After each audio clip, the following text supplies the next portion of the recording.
Hello and welcome to another episode of the Renaissance Geek. My name is Joseph, and today I'm actually going to get you all caught up on my thoughts and feelings about RuPaul's Drag Race Season 8. Real quick, tell you a couple things.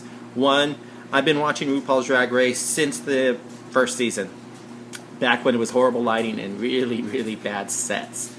When RuPaul thought that, heavy light on her would make her look good. No, it doesn't.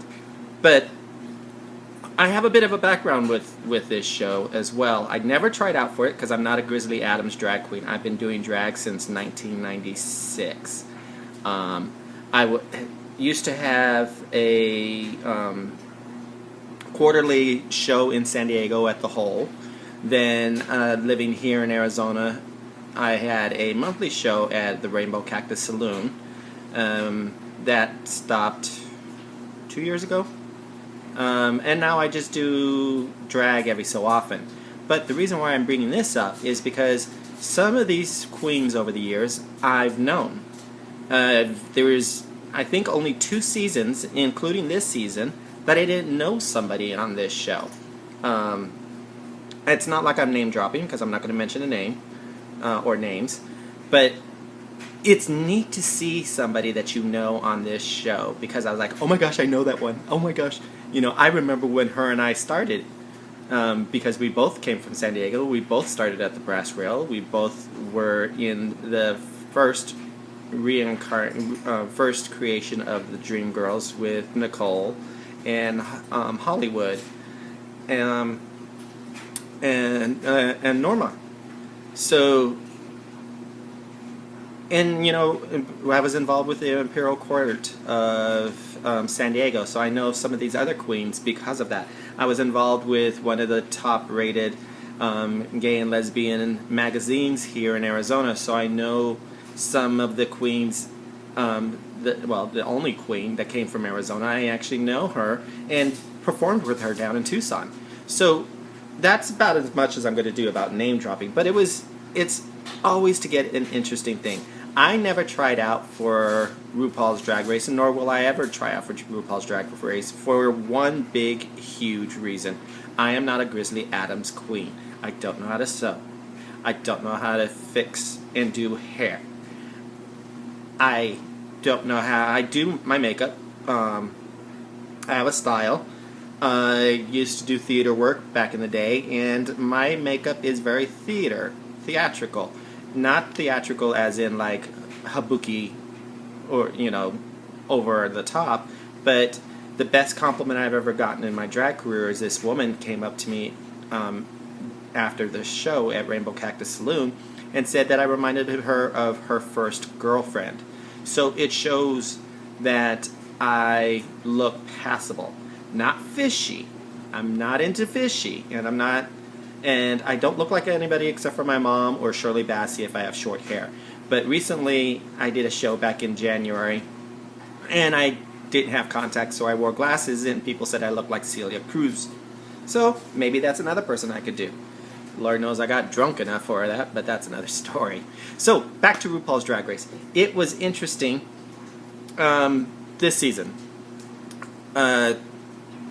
Let's go with the first episode. I wrote it down. So if you see me going over to the side, it's a piece of paper, or it's a pad of paper that, I actually wrote something down and said, ooh, I got to do this professionally, even though it's me, and I'm not professional really most 99% of the time. So, Season 1 of RuPaul's Drag Race, Episode 1, Here we go again. This time, I messed up on the first recording, and I just went blah, blah, blah, blah, blah. I'm not doing it now because we're already 4 minutes in, and I will never remember what I said for these past 4 minutes, so you're just going to have to listen to me go blah and see my tongue. I did brush my teeth in my tongue, so don't worry about it. So anyways, RuPaul's Drag Race Season 8, Episode 1. It was the 100th episode and the 100th queen to get for RuPaul's Drag Race. Very big, huge milestone in any sitcom, drama, television show.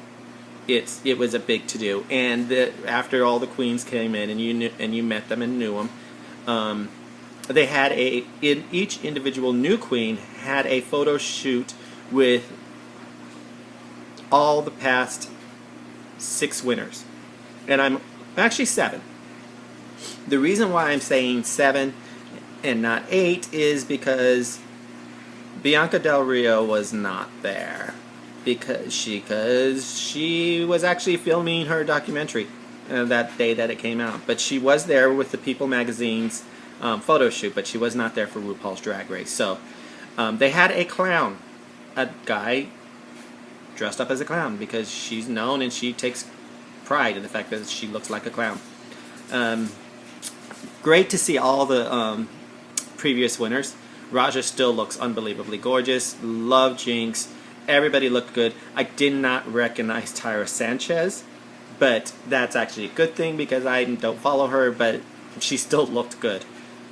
Good episode.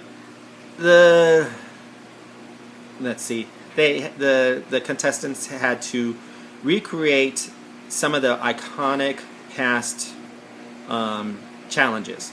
So they had the pride boats, they had the doggy thing, they had what else did they have?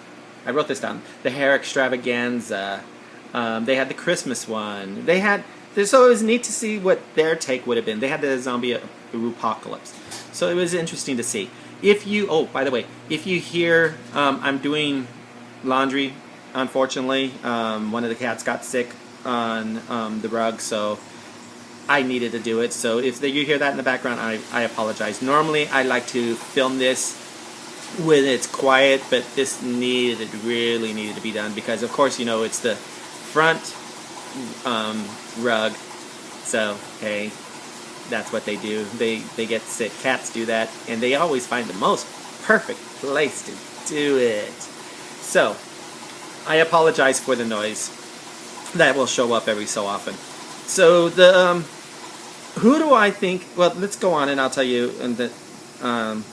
So the bottom 2 queens on this first episode was Layla McQueen and Nasha Lopez. I rewatched this morning, and I still don't think that it should have been Layla McQueen, because I still think it should have been, where is it? Naomi Smalls. I'm sorry, that's a boy wearing a boat, because there were no boobs. There was no cincher. You may be a skinny little queen, but you still need to make yourself look female-ish. Look at some of these big girls, like myself. We still try to give ourselves some sort of definition of curves. Even though it's just one giant curve, but we still try to give a definition of curves, with extra padding in certain key places. So the person got kicked off was Nisha Lopez. She wasn't that memorable. I can't even watching it this morning when I was watching the show, I was like, I don't really remember her. She's not Victoria Porkchop. You won't remember this one. Victoria Porkchop, the first ever drag queen kicked off of RuPaul's Drag Race, you still see and know. So she's iconic. So episode 2, you had they decided to do what did they do? Oh, the acapella stuff. See, I can't even read my own notes. That's how bad my handwriting is. They did the acapella stuff of a mix of RuPaul's songs. I want a copy of this. I want it. Jaji needs to perform this thing. Edward, you need to get it for me. I want it now. Junior!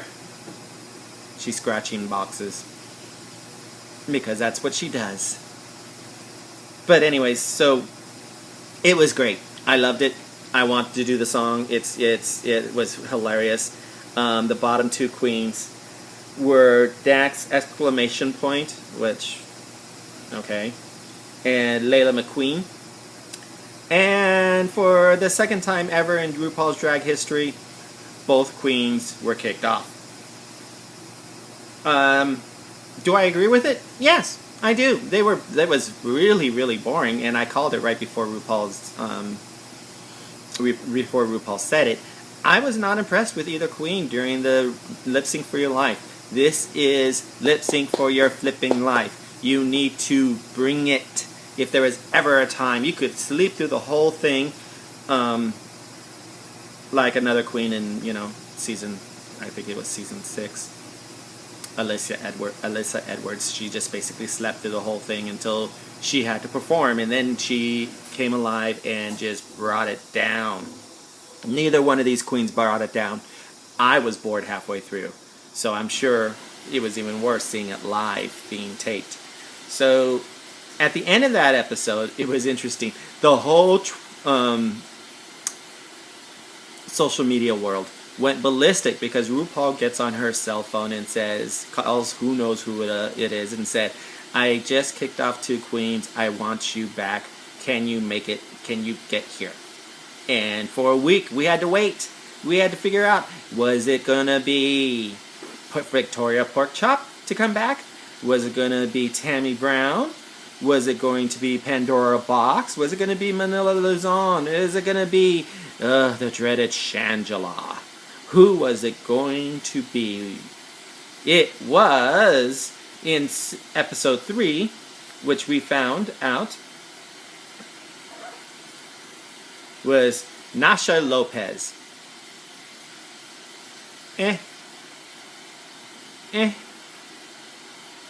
She did break a RuPaul Drag Race, what's the word I'm thinking of? Tradition. She survived. Every queen that they've ever brought back in all these seasons, whenever RuPaul brings that queen back, they are gone that very same episode. This one, she survived it, and she went on to episode 4. But this one, let's see what they did. What did they do? What did they do? I can't even read this. Anyways, they did something, and I was like, okay, that's pretty good. That's all I can tell you. But the Cynthia Lee Fontaine is the one who got kicked off.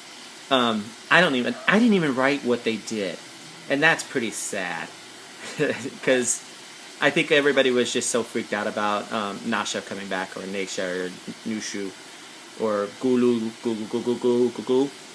And then last night's episode 4 of RuPaul's Drag Race, was the New Wave Queens. There was 3 groups of 3 queens, and they had to, one did punk, one did party, and the other one did synth. I would have done synth.